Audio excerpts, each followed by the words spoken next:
This is a tutorial video for Hazel Paper Forms. In this video, we will show you how to adjust the spacing between form sections.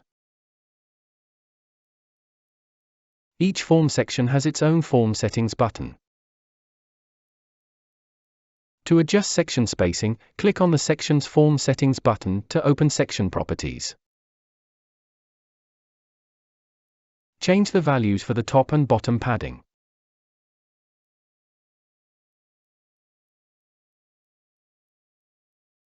When you're done, go to Print Preview to preview the published form layout.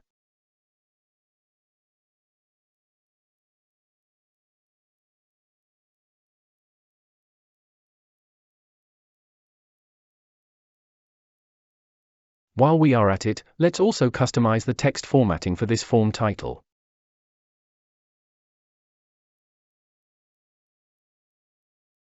Thanks for watching. Check out other videos in this playlist for more form creation tutorials.